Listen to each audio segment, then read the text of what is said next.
Hi, I'm Julia, and I'm so happy you're here with me today on English Without Limit. If this is your first time listening, welcome to a space where we talk about real English for real situations. And if you've been with us for a while, welcome back. You already know that here, we believe fluency is about connection, not perfection. Today, we're diving into a topic that touches so many people learning English: how to understand and respond in English when you're traveling, shopping, or eating out. Let me start with a question. Have you ever been standing in front of a cashier or sitting in a restaurant abroad and suddenly you couldn't understand what the other person just said? Your heart starts beating faster, and maybe you freeze. You try to smile, but inside you're thinking, what did they just say? Was that a question?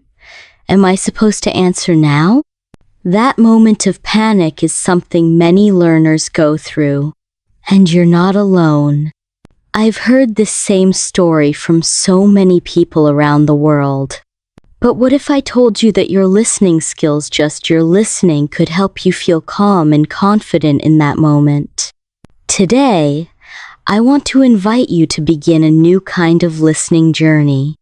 One that's not about understanding every word or sounding like a native speaker or memorizing complex grammar rules. No, this journey is about hearing what matters, recognizing the rhythm of real conversations, and knowing how to respond even if you only catch a few key words. That's what we're focusing on today. Let's think about travel for a moment. Imagine yourself in an airport. Announcements are coming through the speakers. People are speaking fast. The accent might be unfamiliar. But here's the truth. You don't need to understand the full sentence. You just need to hear the important words: your gate number, the word delayed, the word boarding, or your city. That's enough. Listening for purpose, not perfection. That's your new goal. Or imagine you're in a little shop in Edinburgh. The cashier asks you something with a friendly smile. You didn't catch the whole thing, but you heard bag, so you nod and say, "No bag, thank you." That's it. That's communication. That's success. And I'll show you how to build these listening skills with ease and confidence. We're going to explore some real-life stories today.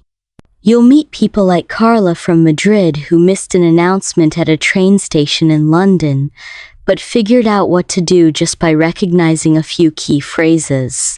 Or Jorge from Lisbon, who used to avoid talking in restaurants but learned how to respond with confidence by focusing on common restaurant questions. Their experiences will help you see what's possible when you stop chasing perfect English and start listening with purpose. And I want you to know something very important. This podcast is your safe space. There's no pressure here, no judgment. You can relax and just listen. I'll speak clearly and walk you through everything step by step. And if you hear something helpful today, something that makes you think, yes, I can do that, then I ask you to do two things. First, pause for a moment and feel proud of yourself. You're doing something amazing. You're improving. And second, please consider liking this episode and subscribing to the podcast. It helps us grow and helps other learners like you find a place where they feel supported and understood. You don't need perfect grammar to travel. You don't need a long list of vocabulary to go shopping. You just need a few listening tools, a few useful phrases, and the belief that your English is good enough to be used today, not tomorrow. Today. Now, let's set the tone for today's episode. I want you to take a deep breath with me. Just a small one. Let your shoulders relax. Let your mind slow down. You are here, and you are learning. That's enough. Forget about school English. Forget about the pressure to speak perfectly. Today, you are simply going to hear English.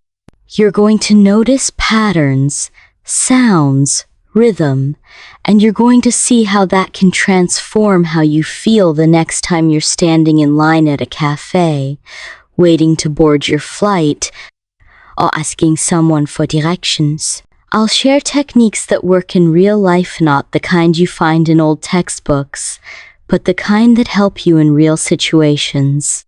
When the waiter is fast, when the shop is loud, when you're tired and just want to find your gate or order your lunch, this is real life English, and you can absolutely handle it. Many of you have written to me saying things like, "Julia, I understand English in movies, but I panic when someone talks to me at the airport," or, "I studied English for years, but I couldn't follow the server at the restaurant last week." And I always say the same thing. It's not about what you know, it's about what you practice. Listening is a skill you can train just like a muscle, and the more you practice with clear purpose, the stronger it becomes. So, are you ready to begin this new kind of practice with me today?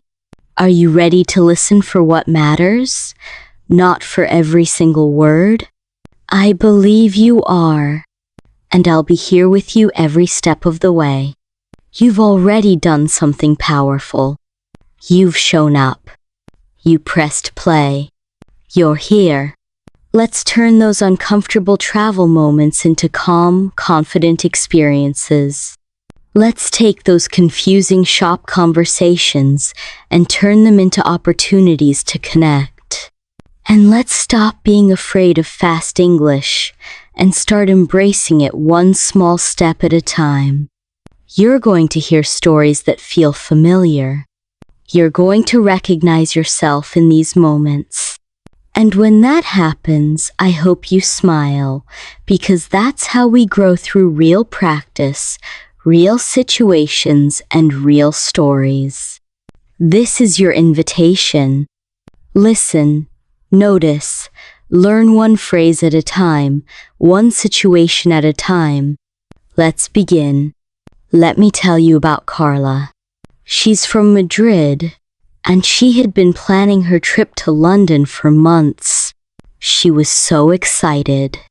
She had been studying English for years, mostly in school, but she never had many chances to practice in real-life situations. Still, she felt ready.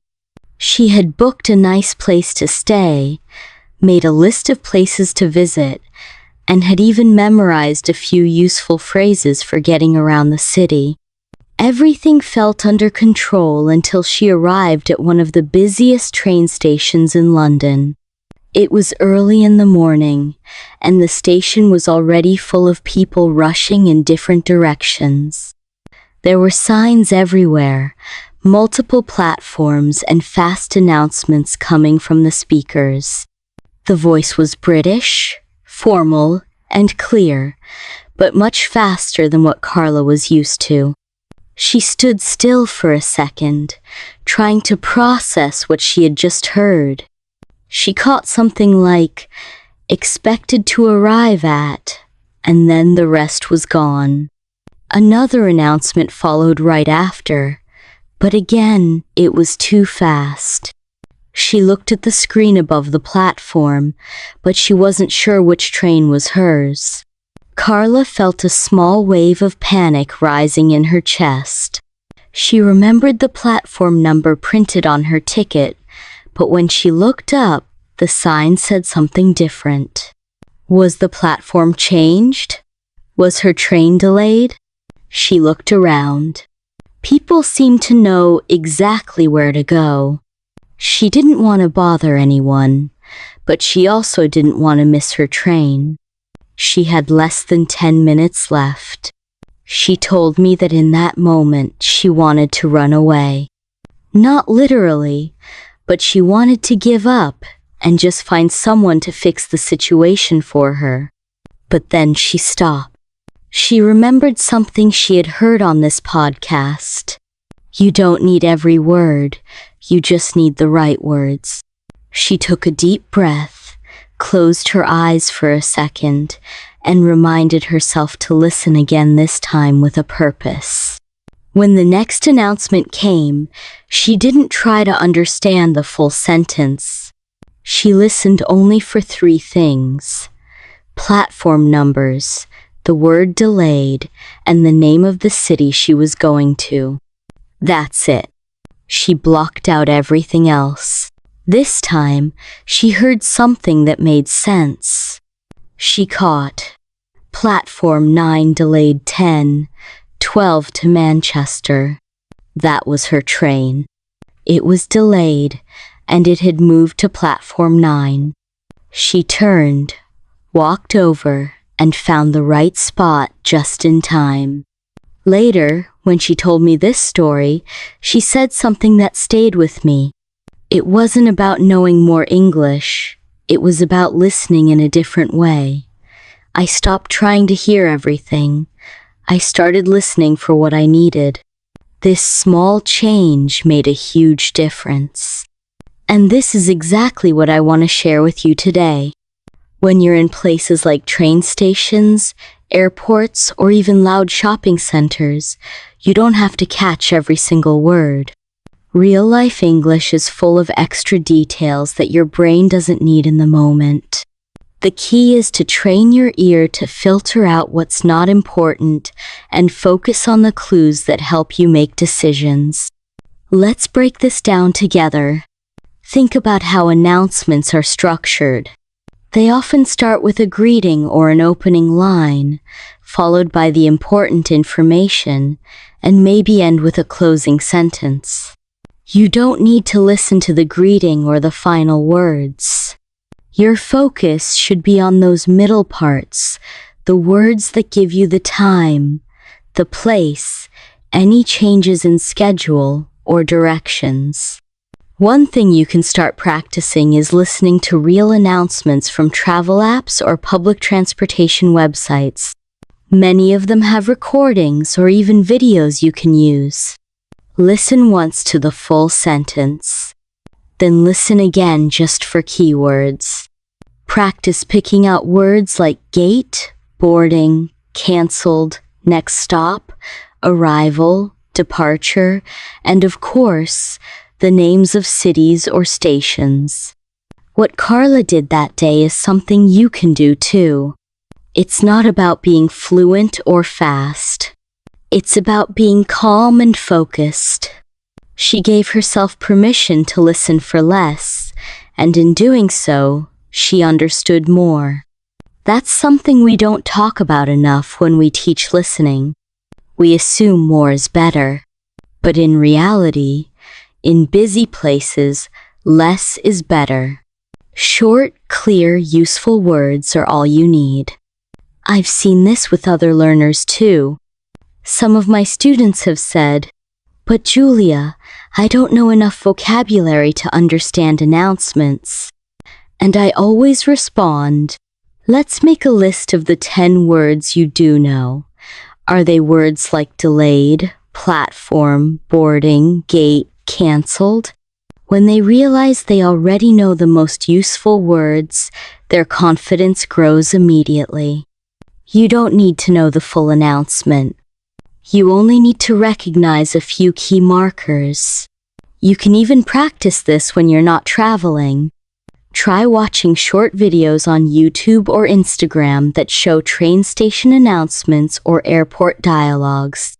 Turn on the subtitles the first time. Then listen again with your eyes closed. Try to catch just the important details. Then pause and repeat out loud what you heard. This exercise helps your brain connect the sound to meaning without needing to translate in your head. There's one more thing Carla did that helped her. She accepted that she might make mistakes. She told me, "I was okay with not getting everything right. I was okay with asking someone to repeat if I got confused. That made me brave enough to keep listening. And that's something I want you to remember. You don't need to be perfect. You just need to stay in the moment and trust your ear to guide you. So, next time you're in a situation like Carla standing in a crowded train station or trying to follow a fast announcement, I want you to think of her story. Take a breath. Focus on the key words. Trust that your English is good enough for that moment. Because it is. And the more you practice this kind of listening, the stronger and more confident you'll become. Now, let's talk about something many English learners struggle with, especially when traveling or in public places like train stations, airports, or busy streets. That feeling when English is happening all around you. Announcements echo through speakers. People talk quickly. There are new accents you're not used to. Your brain tries to keep up with everything at once. It's like stepping into a storm of sound. Your mind works overtime just to understand one full sentence. If you've ever felt that pressure, I want you to know you are absolutely not alone. And the good news? There's a better way to listen. The biggest mistake I see learners make is trying to understand everything they hear. I get it feels like that's the goal. But in the real world, especially in noisy or fast-moving environments, understanding every single word isn't necessary. In fact, it slows you down. You become overwhelmed, frustrated, and unsure how to respond. So today, I want to show you a better approach. One that helps your brain work smarter, not harder. It starts with a small but powerful shift in mindset. Don't listen for all the words. Listen for the right words. Let me explain. Every conversation, announcement, interaction has a purpose. Usually, that purpose connects to a few key ideas. Location, time, action, or choice. For example, if you're at a train station, you're usually listening for your platform number, your departure time, or any changes like delayed or canceled. That's it. Everything else might be polite language, background info, or phrasing you don't need in that moment. So, when you train yourself to listen with your goal in mind, your brain stops trying to catch everything. Instead, it starts scanning for the words that actually help you take action. This is what I call targeted listening. It's like setting a filter on your brain. And yes, you can train this. Let's imagine a simple example. You're at the airport, waiting for a flight to Dublin. The boarding announcement begins. The speaker says, "Ladies and gentlemen, we are now beginning the boarding process for flight BA837 to Dublin. All passengers in Group 1 may now proceed to Gate A14 for boarding." That's a lot of words. But if you're listening with your filter turned on, your brain just needs to catch. BA837, Dublin, Group 1, Gate A14. That's all the information you need. The rest is extra. Now here's where it becomes practical. I want you to build your own listening filter. And the way to do that is through short daily practice. It doesn't need to take more than 5 or 10 minutes. First, choose a focus area, maybe travel, maybe shopping, maybe eating out. Then, write down a list of 10 words or phrases that are most useful in that situation. For travel, your list might include platform, gate, delayed, boarding, arrival, departure, cancelled, ticket, passport, baggage. Once you have your list, your job is simple. Each day, Listen to one short audio or video related to that situation. It could be an airport announcement, a train conversation, or a travel vlog in English. Listen once with your list in front of you. Circle or highlight the words you hear. Then listen again and try to say the words out loud as you hear them. You don't need to understand the full audio. Your goal is to catch those 10 words clearly and quickly. After a few days, something amazing happens. Your brain gets faster at recognizing the patterns that lead to those words.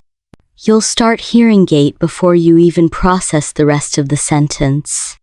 You'll hear delayed and immediately know what's going on even if you missed everything before and after it. This is real listening. It's active, focused, and incredibly powerful. Let me give you another tip that helps when listening becomes stressful. Choose your focus before the listening begins. If you're waiting at a train station, tell yourself, I'm listening for a platform number and a destination. That way, your brain already knows what to look for. It's like walking into a room and scanning only for the color red. Your eyes ignore everything else. Your ears can do the same. It's also helpful to train your listening with different accents. We often study with one teacher or course and get used to a certain way of speaking. But in real life, English comes in many varieties. A British announcement at Heathrow sounds different from an American voice at JFK or a Canadian one in Toronto. So make your practice more effective by listening to voices from different regions. Don't worry if it feels difficult at first. The goal is to get your ears used to variation so you feel more flexible and prepared in real situations. Another great tool is using transcripts but in a very specific way. Let's say you find a recording of an airport announcement with a transcript. Read the transcript first. Highlight the key words related to your goal. Then listen and try to match what you hear with what you see. Repeat the key words out loud. If you don't have a transcript, no problem. Just write down the words you hear as you go. Focus on accuracy, not speed. If you're a more visual learner, try watching videos with subtitles turned on at first. Watch once with subtitles, then again with them off. See how many key words you can still catch. Then pause and say them aloud. It doesn't have to be perfect English. It just needs to be clear and useful to you. And I want to remind you of something important. Catching the right words is not a talent. It's a skill. And skills come with repetition. The more you practice in short, focused sessions, the better your listening will become. Your brain will get faster. You will feel more confident. And when you're standing in that real airport or walking down that real street, you'll feel ready. Many learners worry about not understanding native speakers. But what they really mean is they're not yet trained to catch the right words. It's not about knowing fancy grammar or rare vocabulary. It's about hearing what matters most in that moment. That's the skill we're building together. I've seen so many students go from anxious to calm just by shifting how they listen.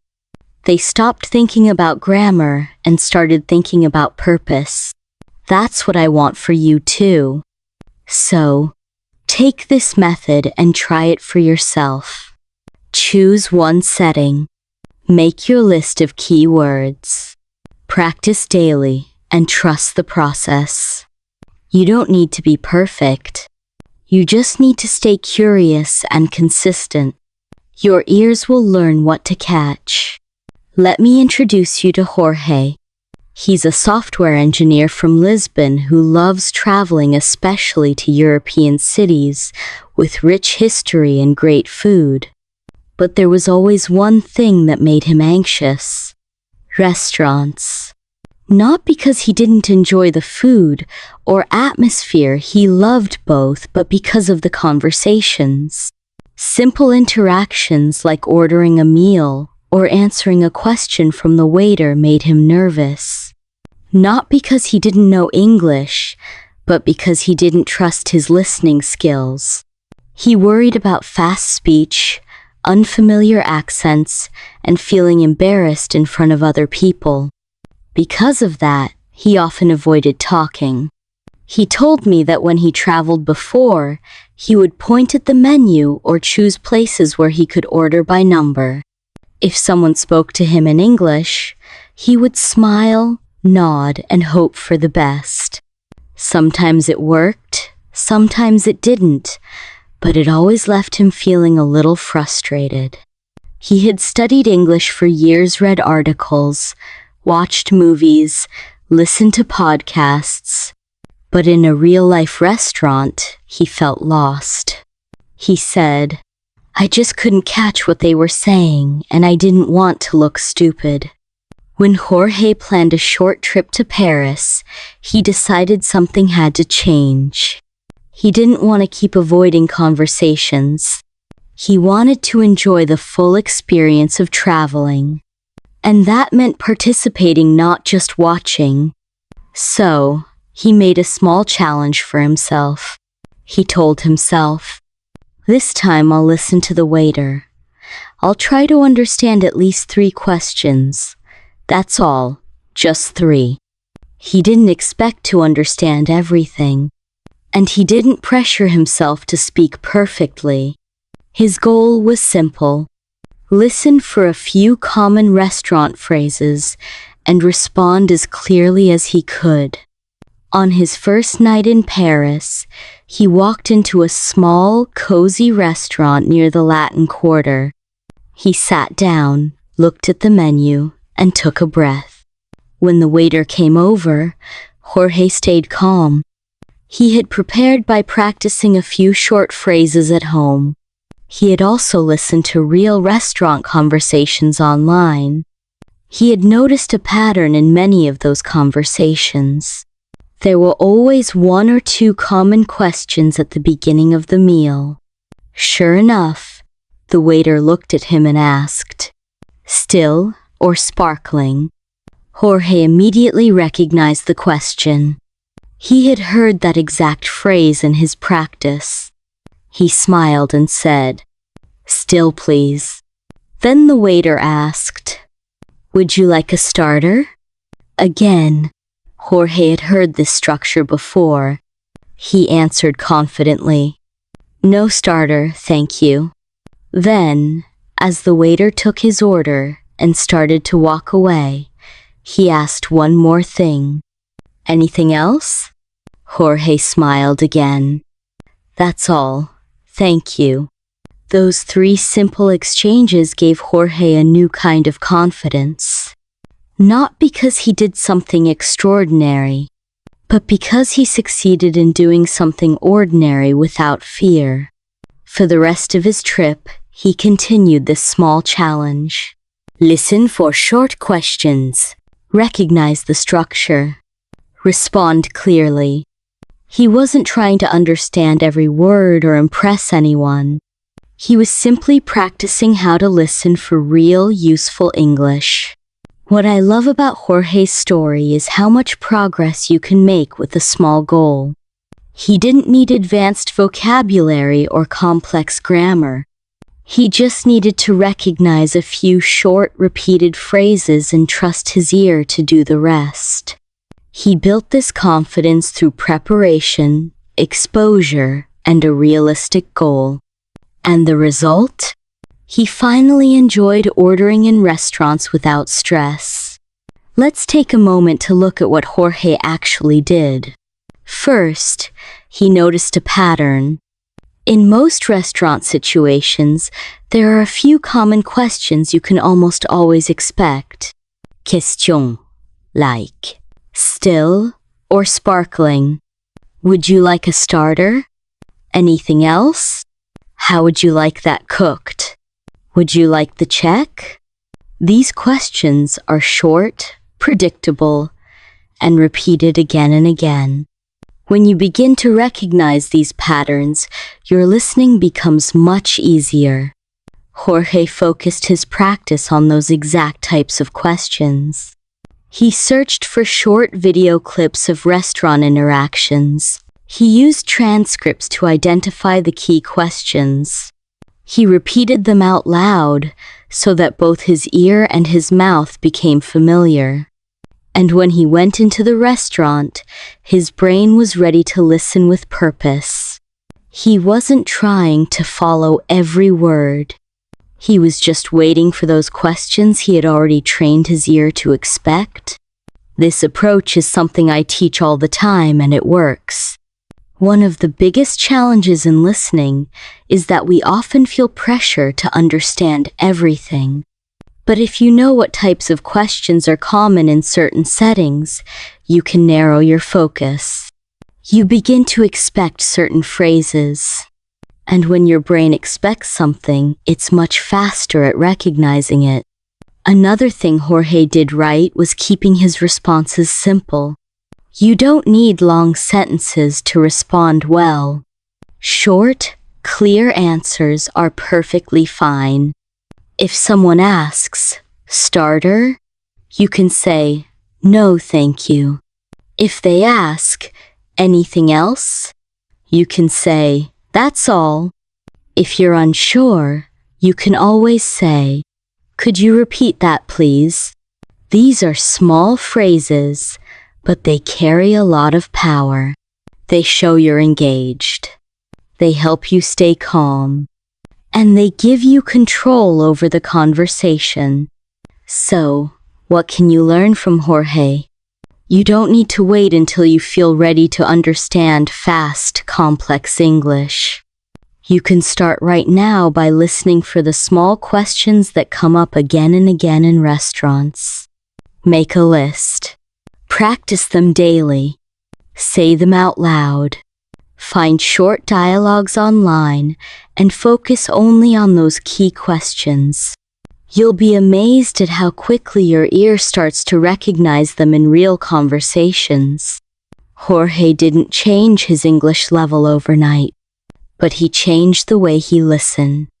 He stopped waiting for perfect understanding, and he started listening for connection. And that made all the difference. When I talk to learners about restaurant English, one thing always surprises them: how predictable it is. People expect restaurants to be difficult because they imagine fast conversations, unfamiliar accents, and pressure to respond quickly. But the truth is, most restaurant interactions follow a pattern. And once you learn to recognize that pattern, you start to feel more confident even if you don't catch every single word. Menus might change. The food might be different. But the rhythm of communication in restaurants stays almost the same everywhere you go. This is something I love teaching because it transforms how people experience speaking English in public. I've seen students go from anxious to relaxed just because they realize they've heard the same phrases over and over again without noticing. The magic happens when you stop listening for every word and start listening for what usually comes next. That's when listening becomes something fun, like a game of prediction rather than a test of understanding. Let's break it down together. Think of the last time you ate at a restaurant, even in your home country. The process probably followed a clear order. You enter. Someone greets you. They ask how many people are in your group. They guide you to a table, give you a menu, offer something to drink, then come back later to take your food order. That's the structure. And within that structure, the language is often repeated. The same phrases appear again and again, like familiar music in the background.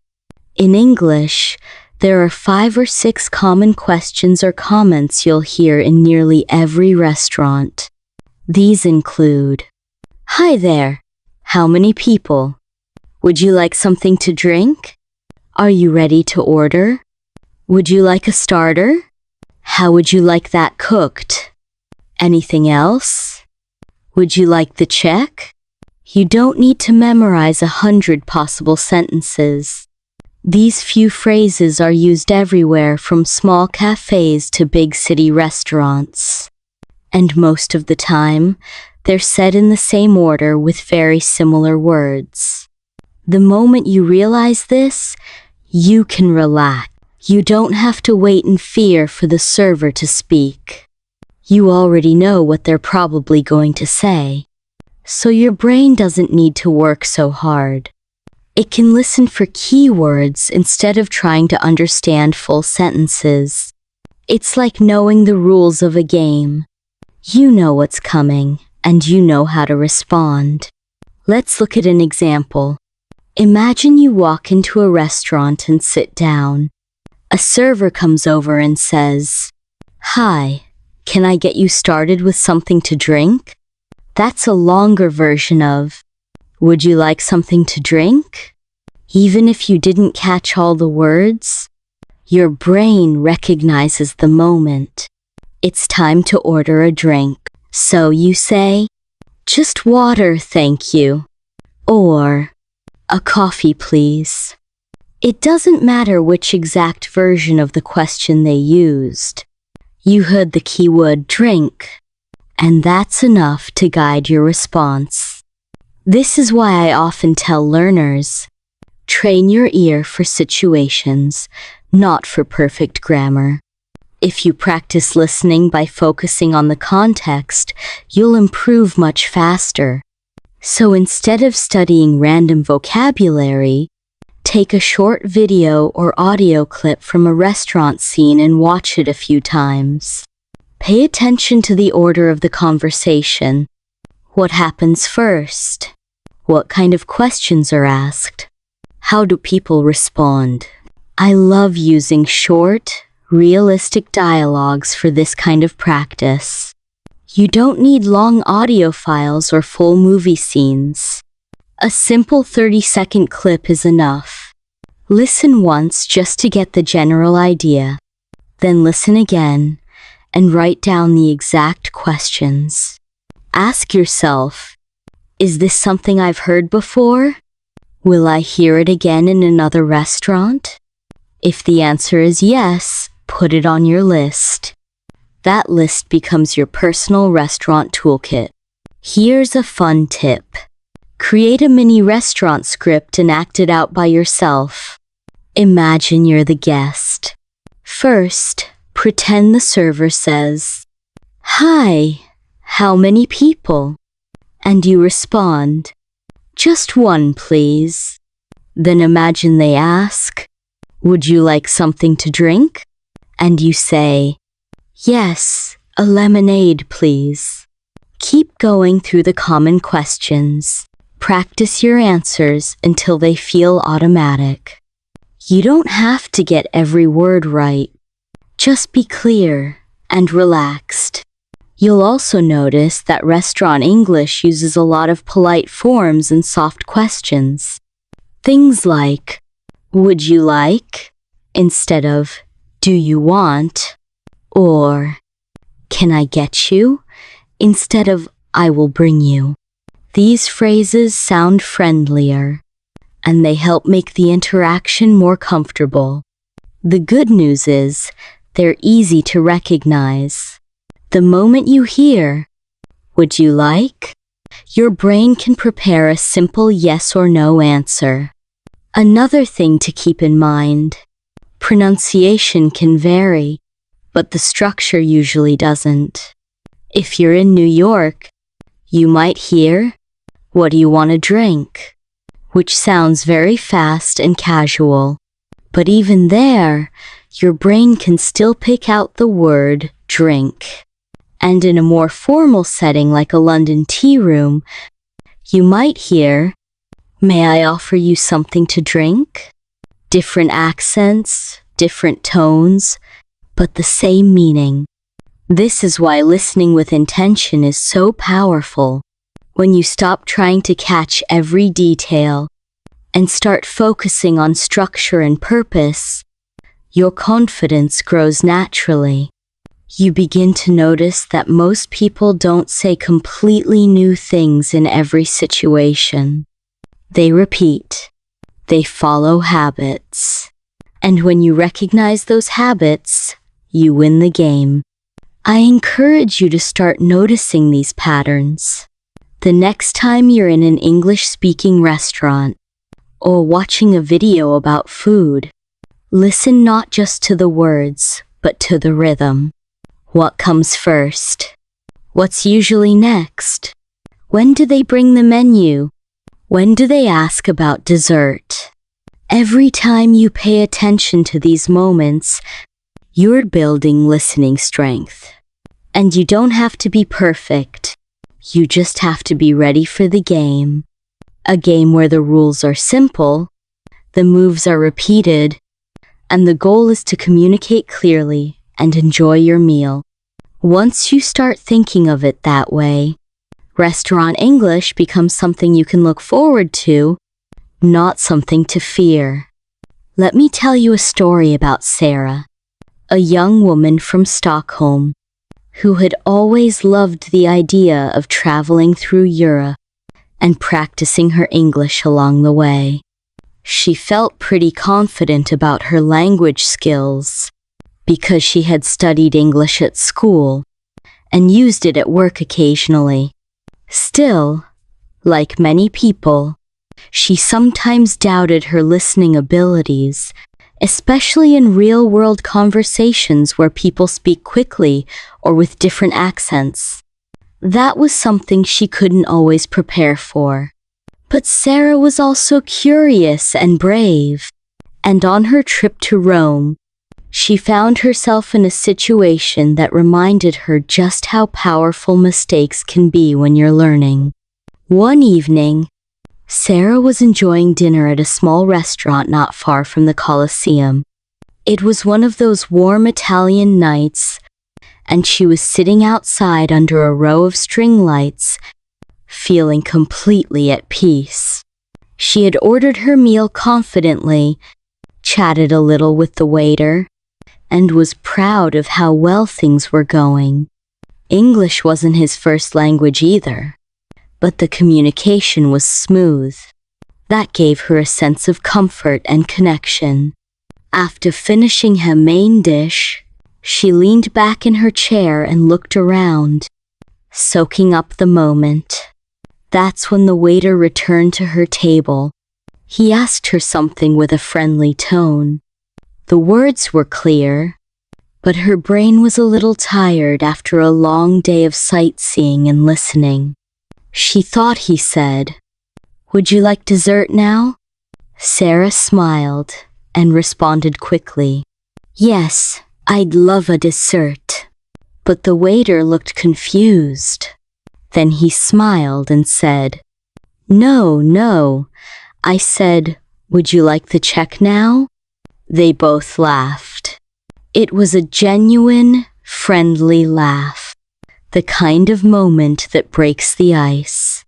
Sarah immediately understood her mistake and laughed too. "Oh," she said, "I thought you said dessert."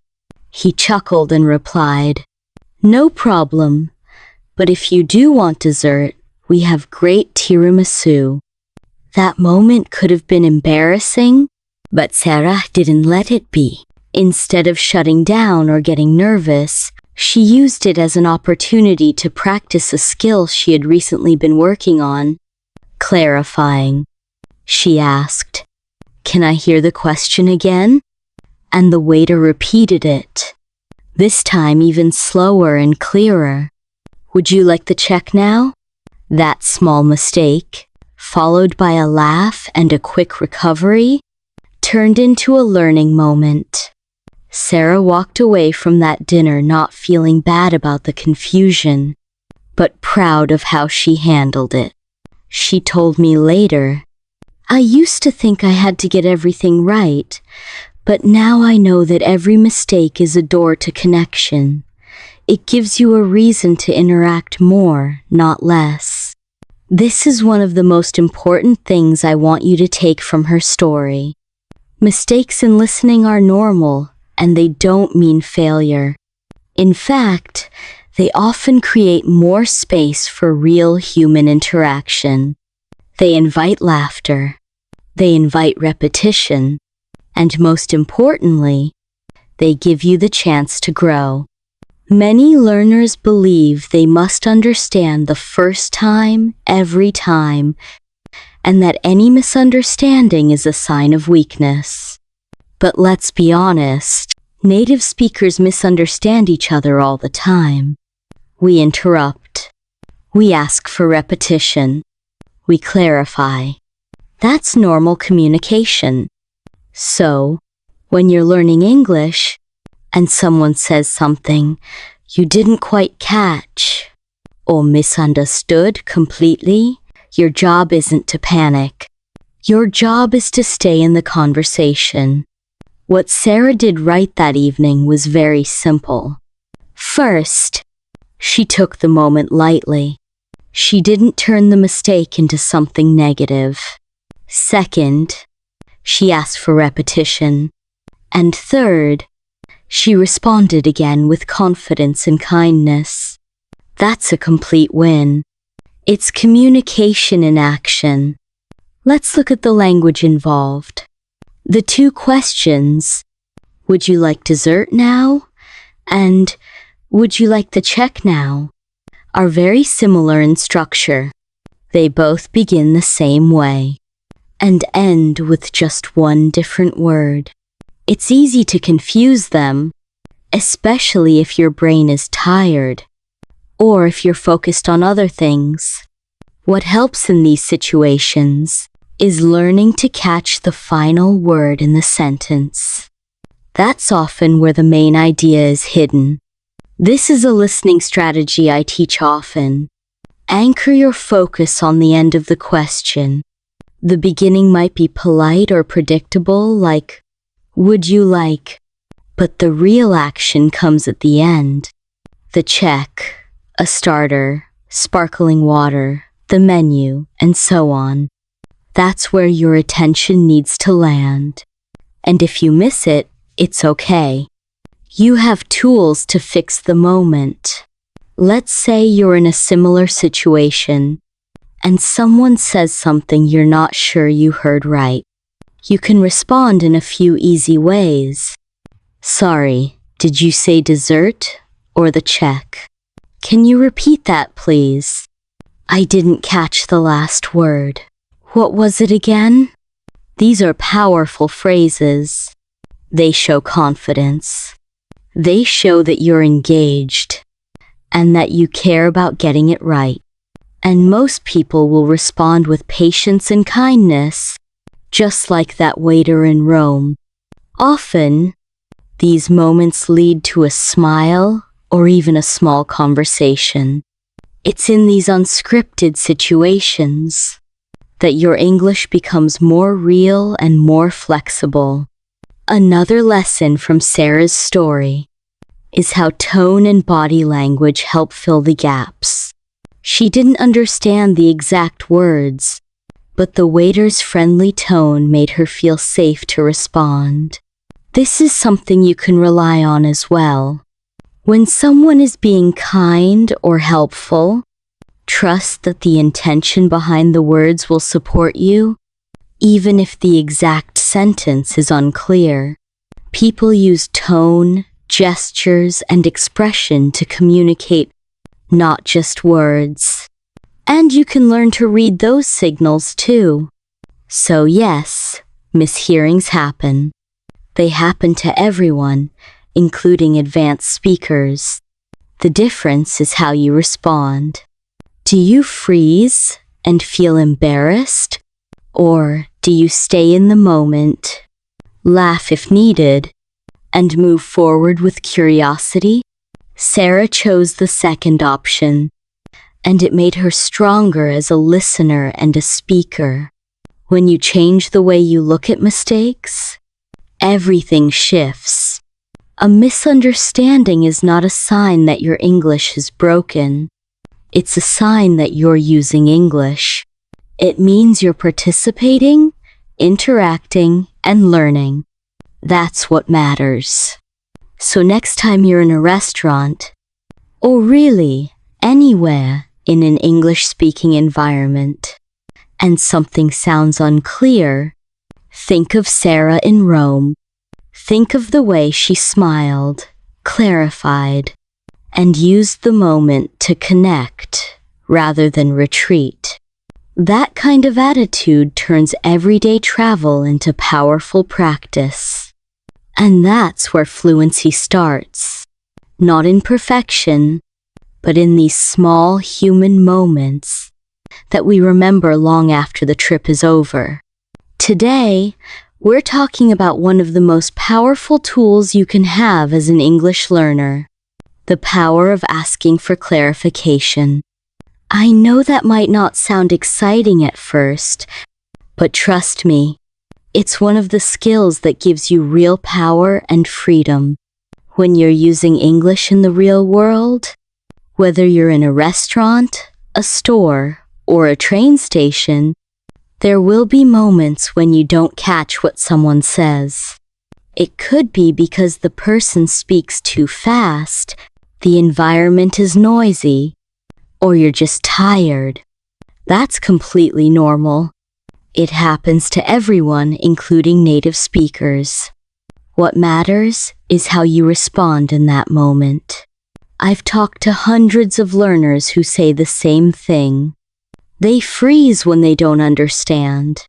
They get quiet. They nod and smile, even if they're confused. Some even walk away without getting the information they needed, just to avoid the embarrassment of asking for repetition. And I get it. When you're learning a new language, the last thing you want is to look confused or unsure in front of someone else. But the truth is, those small moments when you ask a question, when you ask someone to repeat, when you say, "Sorry, I didn't catch that," those moments are where your confidence begins to grow. So, let's flip the script. Let's stop thinking of clarification as a weakness. Instead, I want you to see it as a skill, a professional, mature, smart communication skill, because it is. In every language, people clarify when they don't hear something, or when they want to be sure. It's not awkward, it's normal. And in English, there are ways to do it that sound natural, polite, and confident. These phrases are your safety net. They're not complicated. They're short, friendly, and easy to use in any situation. Here are some of my favorites. "Sorry, could you say that again?" "Excuse me, I didn't catch that." "Could you repeat that, please?" "I'm sorry, what was that last word?" "Do you mind saying that one more time?" "Sorry, did you say, repeat the word you think you heard?" Each of these phrases is simple but powerful, and they all work in a variety of settings. You can use them when the waiter asks you something you didn't expect, when a shop assistant speaks too quickly, or when you're at a train station and the announcement is unclear. These phrases are polite. They show that you're engaged, and they allow the other person to help you without any awkwardness. Let's look at some real-life examples. Imagine you're at a cafe in Dublin, and the barista says something fast like, "Having here or taking away?" That question can sound like one big word if you're not used to it. If you're not sure what was said, you could say, Sorry, could you say that again? Or, I didn't catch that. Can you repeat it? Most people will immediately slow down or rephrase. And just like that, the conversation continues. No stress. Or maybe you're in a clothing store in Amsterdam, and the cashier says, "Would you like a bag?" But you hear it as, "Would you like back?" Because of the accent or the speed. You can say, "Sorry, did you say bag?" That small question helps you confirm the word and stay in control of the moment. It's not about being perfect. It's about staying active in the conversation. Here's a trick I often share with students who feel nervous asking for repetition. Use body language to help support your words. A small smile, eye contact, or a gentle gesture can make your clarification feel friendly and natural. Communication is more than just words. It's tone, expression, and intention. When you combine these elements, people feel your sincerity and are happy to help. Another useful habit: repeat what you heard and turn it into a question. This is great when you understood part of the sentence but want to confirm. For example, let's say someone in a shop says, "It's 23.5. You can say, 23.50, with a questioning tone. That shows you heard something but want to be sure. Or in a restaurant, if someone asks, "Would you like a starter?" and you're unsure, you can say, "A starter?" That little moment of confirmation helps you stay present and avoid guessing. What I love about these strategies is that they're easy to remember. You don't need to memorize grammar rules or learn complicated vocabulary. You just need a few phrases and the confidence to use them. Once you start practicing them in real situations, or even just in your listening practice at home, they become natural. I often recommend creating a clarification cheat sheet for yourself. It's just a list of 5 or 6 phrases you feel comfortable saying. Practice them out loud. Say them in front of a mirror. Use them when you're watching videos or listening to conversations. Imagine you didn't understand something, and pause the audio to say, "Could you repeat that, please?" You're training your brain to use these responses as a natural part of listening. And here's something I want you to remember. Asking for clarification doesn't make you look less fluent. It actually shows that you care about communication. It shows that you're engaged, focused, and willing to stay in the conversation until you understand. That's a strength. In fact, many native speakers will appreciate your effort and may even slow down, use simpler words, or repeat things more clearly just to help you. Think of it this way. Every time you ask for clarification, you're building a stronger foundation. You're taking control of your learning. You're showing that you're not afraid to participate, even when things aren't easy. And that's the kind of learner who grows the fastest. You're going to have moments when you don't understand something. That's a fact. But now you have a plan. You have the words, the phrases, the tone, and the attitude to handle those moments with confidence. You don't need to freeze. You don't need to guess. You can speak up, ask, and move forward, because real communication is not about getting everything right the first time. It's about staying in the conversation until both sides understand each other. That's your goal. That's the journey. And with these tools, you're already well on your way. Let's talk about one of my favorite ways to improve your listening and speaking at the same time. Audio shadowing.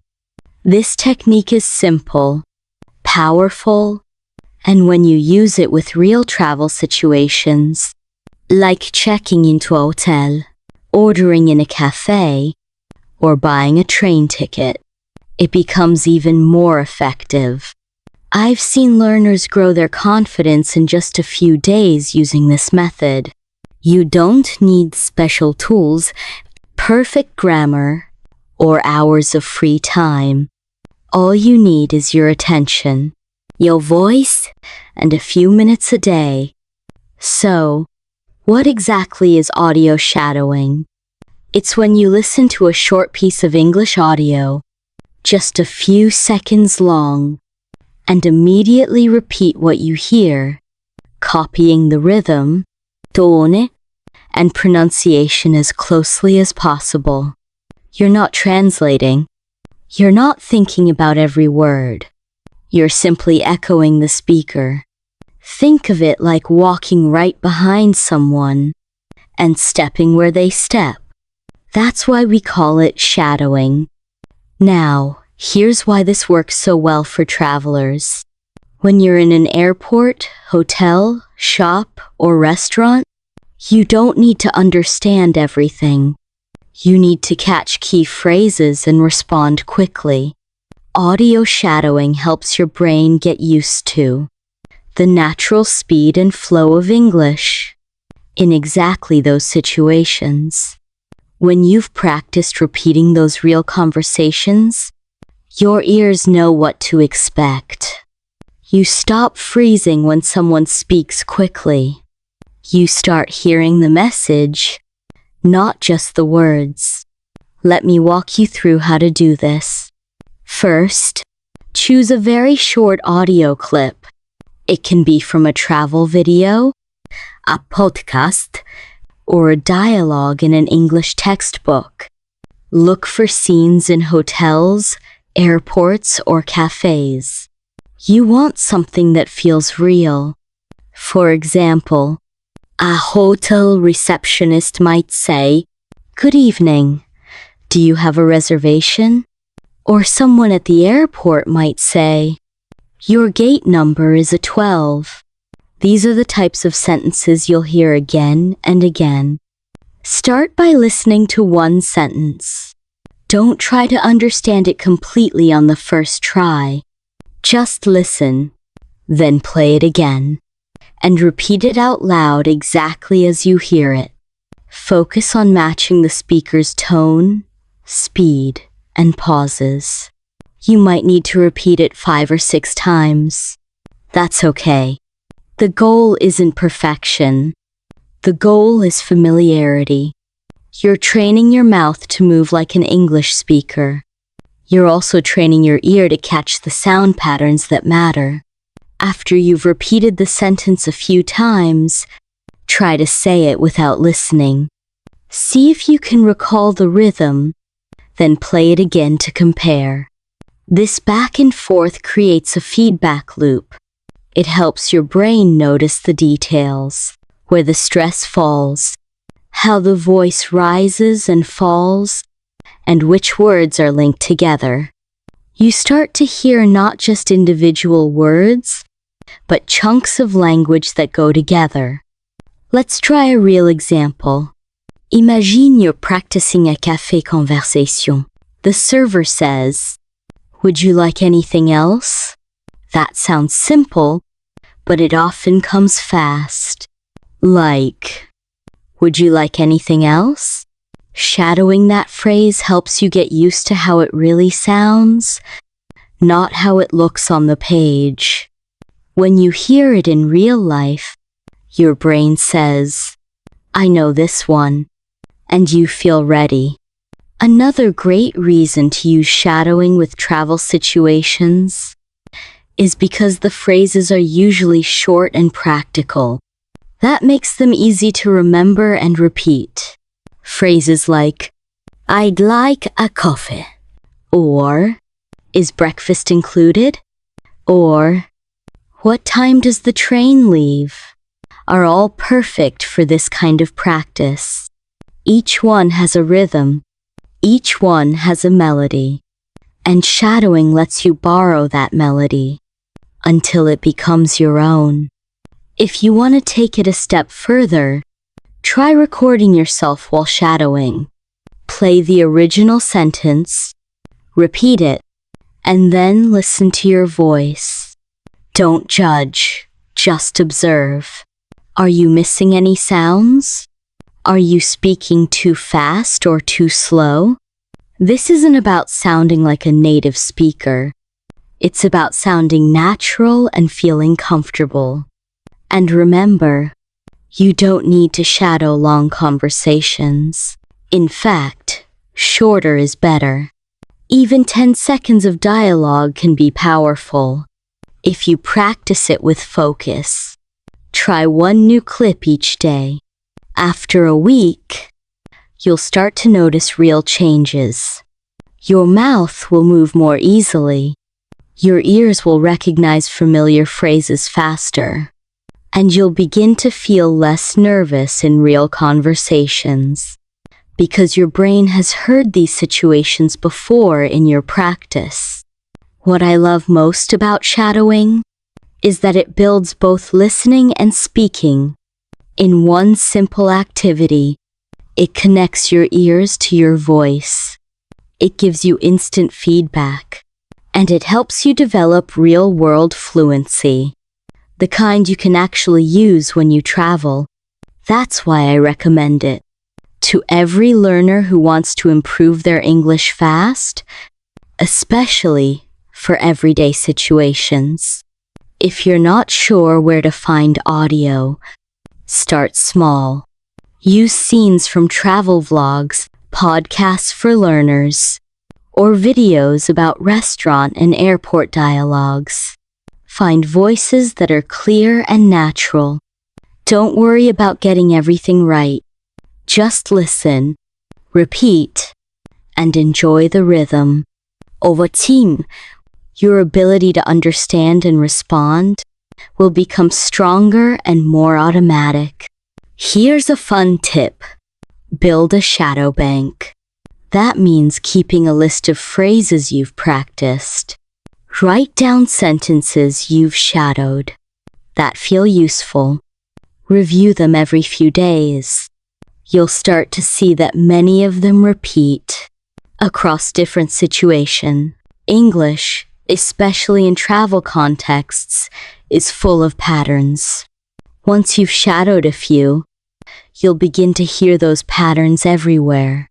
So, when you're in a new city, at a train station, or ordering lunch in another country, you won't feel like you're starting from zero. You'll recognize the sounds. You'll hear the phrases you've already practiced. And you'll know exactly what to say. That's what shadowing gives you. Familiarity, confidence, and the ability to stay calm in real-life moments. You don't need to wait for the perfect time. You don't need to spend hours. Just a few minutes of shadowing each day can shift the way you hear and speak English. Start today. Choose one phrase, repeat it, feel it, and let your ears lead the way. Let me share a personal example. I was once at a busy train station in Paris, trying to find my platform. The announcement came on the loudspeaker. The words were hard to catch because the station was noisy, but the tone of the announcement was clear. It was calm, slow, and steady. I could tell it was a normal message, not an emergency. That small feeling of calm helped me stay relaxed while I searched for the information on the boards. If the tone had been urgent or tense, I would have known something was wrong and looked for help immediately. Tone also helps in conversations with people. When someone asks, "Are you okay?" the words are simple, but the meaning changes completely based on how they say it. If it's asked with concern in their voice, you know they really care. If it's said quickly or distractedly, maybe they are just making polite conversation. Learning to listen to these differences will help you respond better and connect more naturally. Gestures and facial expressions add another layer.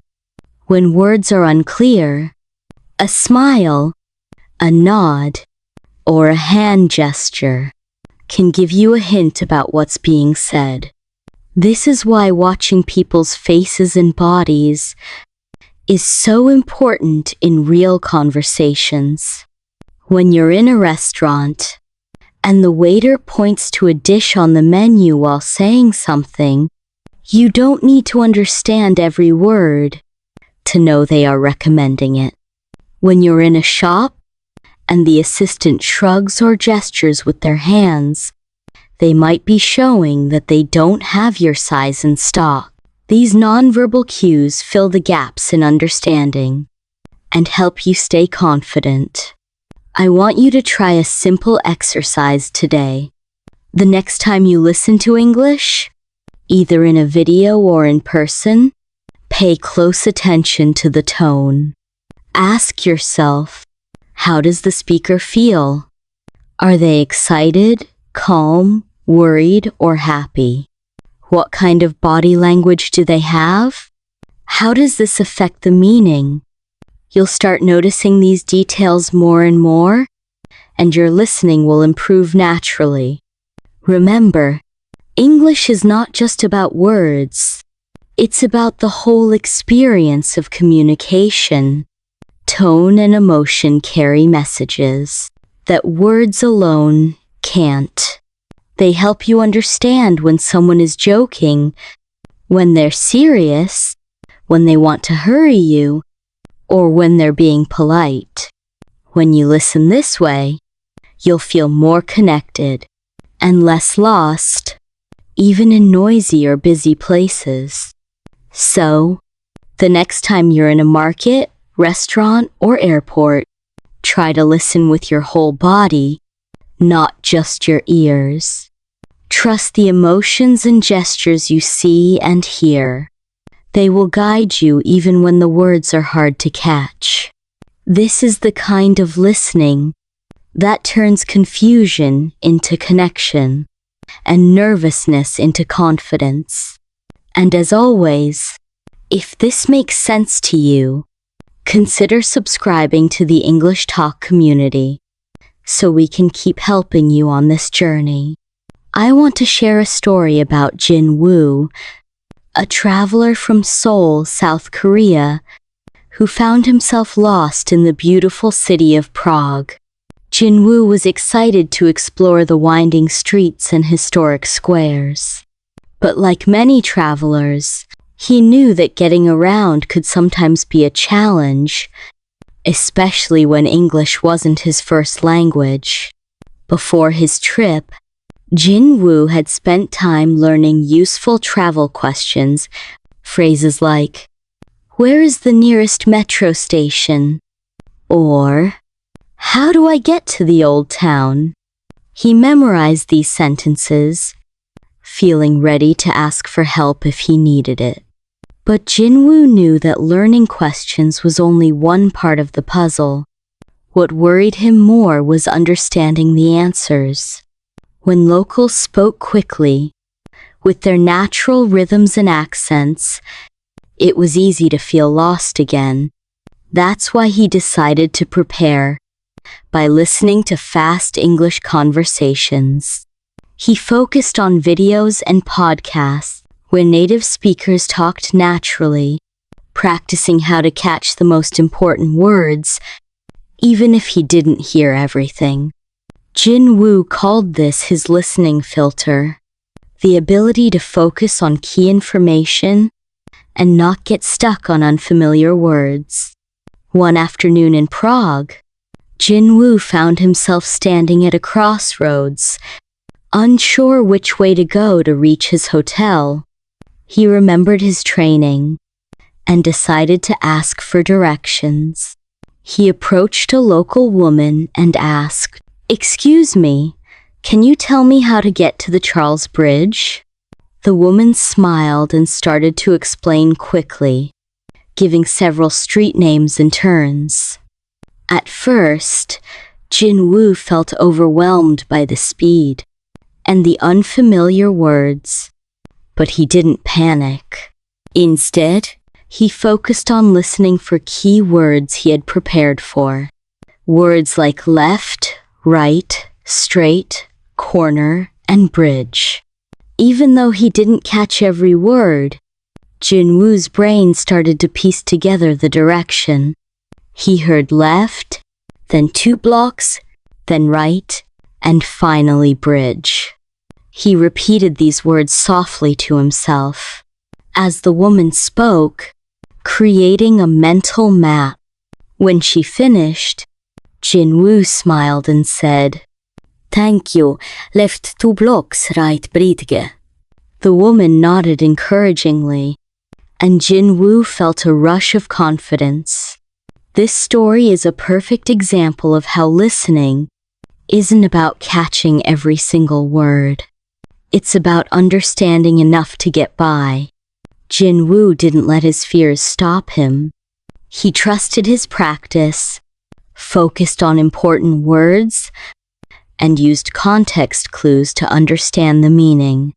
That's the kind of listening I want all of you to develop. Another important lesson from Jin Wu's experience is the value of preparation. He didn't rely only on memorizing questions. He trained his ears to handle real fast English. This made all the difference. When it was time to understand directions, it's like having a toolkit, one tool to ask, and another to listen. Both are necessary. If you want to practice like Jin Wu, start by learning a few key travel questions. Write them down, say them out loud, and use them often. Then find videos or recordings of native speakers, giving directions or explaining how to get somewhere. Listen carefully, but don't try to understand every word. Instead, listen for the words you know, prepositions, place names, numbers. These are your landmarks in a conversation. Also, try shadowing those recordings. Repeat the sentences right after you hear them, focusing on rhythm and tone. This trains your brain to recognize natural speech and helps you respond more quickly. When you're in a real conversation, Jin Wu practiced this method for weeks before his trip, and it made all the difference when he needed help in Prague. It's also important to stay calm when you don't understand everything. Jin Wu could have panicked when the woman spoke quickly. Instead, he stayed patient and listened for clues.